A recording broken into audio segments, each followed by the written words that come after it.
Baker kistasi haqida so'rashibdi.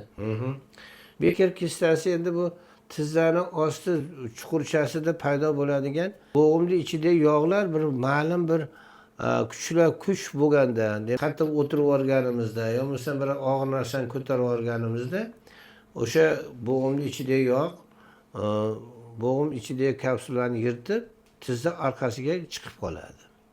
O'zi qilganimizda 2 millilitr suyuqligi bor, 3,5 bor, 10 bor, 20 bor deb mana shunaqa qilib ob'emini ko'rsatadi hamda tashqarini ushlab ko'rsatadi. Oxirgi lecheniyasi operatsiya. O'sha bo'g'imni ichidan chiqayotgan teshik yo'lini kistdan olib tashlabdir.